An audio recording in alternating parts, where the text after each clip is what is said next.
Hey, what's up guys?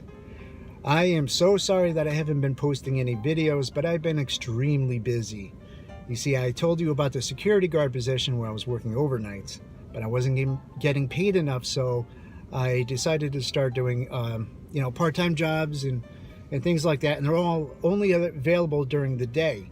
And so I was constantly, while I was going to school, rotating my sleeping schedule overnights, sleeping during the evening, sleeping during the morning, back to overnights. I was fine with it, but after a couple of years of doing it, my body just said no more. There were days where I got 10 hours of sleep, and after 2 to 4 hours of being awake, I started like randomly falling asleep. I had to slap myself in the face. I was getting really upset. I was banging the counter, things like that, trying to keep myself awake. It was just too much. So finally, back about a month ago, I gave my 2-week notice, and I decided to do Uber, Lyft, GrubHub, DoorDash, and Uber Eats to compensate while I look for another job. Thing is that I'm doing Uber most of the time and all those other rideshare programs, and I'm making way more money than I ever did before. However, I can't do it forever because it's putting all the wear and tear on my car. But I am making a lot of freaking money. I am in a prime location. I'm in Middletown, and I'm in between Hartford and New Haven, which is a little further away, but still, I get a lot of rides. I'm also in between Bradley, and I'm right in between all the train stations. I get a lot of freaking riders, and I make quite a bit of money. There's times where I'm making close to $30 an hour, sometimes even higher than that. Most of the time, it's around $20 an hour, so I do pretty good with this. And I get great ratings, so they're always sending me riders because I give them a lot of things. Like I give mints. I got Lifesavers mints. I've got chocolates back there in a little thing behind the seat. I got water bottles, and they're all really cheap, but it's great for the rider. I also have scented hand sanitizers, and I got a USB jack back there, and I might even add some more things. You know, it's all really cheap. In the end, you're making way more than enough to be able to compensate for that. Plus, you get tax deductions, you know? You do have to pay your own taxes, though. But because you're putting so much miles on your car, you're paying for your gas, you're not really paying as much as you would if you were working a regular job. You know, especially if you're spending a lot for this job, you know, on car repairs, things like that. So it's really not that bad. So anyway, I'm going on a little bit too much. So yeah, that's why I've been so busy. Maybe I will post some videos on rideshare, because I think a lot of you guys out there, even if you're making pretty good money, you should do rideshare.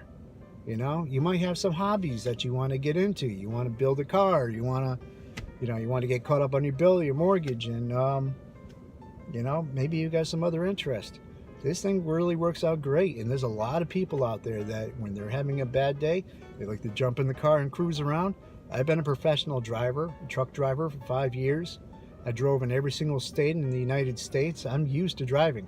I like it. When I'm in a bad mood, I like to hop in the car and cruise around, and it's like meditation. So this job is really good, and I advise a lot of people to do that. So maybe I'll post some videos. I'll offer some advice on how you can make some money, because I could probably easily make well over $1,000 a week. This is my first full week doing this, and I spent a lot of time trying to fix my sleep, so I didn't make that much. I made a lot, but next week this week, I'm going to really work hard at it, and I'm definitely going to break $1,000. So it's pretty cool. Anyway, this is March 3rd, and there's a big nasty storm out there. When I started doing Uber earlier, I would just drive until I thought the conditions were just bad enough, but it only took about an hour when I decided, okay, that's it, I gotta call it quits. And I stopped at Walmart and went in there. I don't know why I spent a whole hour in there, you know, because I've been driving, so I was just kind of tired and just kind of browsing a little too damn slow. And then I finally got out to my car, and it was already well over an inch. Slushy stuff. I hate slush. Anyway, let me show you what it's like out there. Sorry for cars, but it's nasty. Those flakes are big, huge. And that snow looks like it's dry down there, but it's a layer of wet slush down below it. And look at that. I don't know if you can see it, but the trees back there, every branch is getting covered. So it's really bad. And look at that car over there. Snow is piling up, and then because of the weight of the water, it's pushing some of the snow off.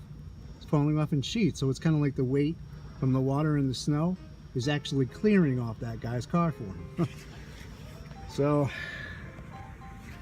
anyway, I'm gonna end it here, and I'm almost caught up, so I'll start posting videos soon. If you're out there on the roads, be careful. Even if you got a four-wheel drive, I was a truck driver. The worst thing on a road during the winter is a four-wheel driver. I swear to God, they think they are invincible.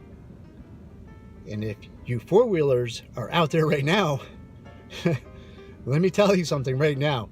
Four-wheel drive does not mean you can drive the speed limit. It does not mean if you're at 65, you can drive 65 like any other day. No, you cannot.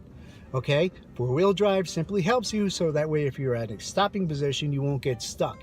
If you're on a road that's a little slippery, if you're driving a good speed, you know, slow speed, slow, you won't get stuck. It does not mean you can drive fast. It does not mean that. I don't know.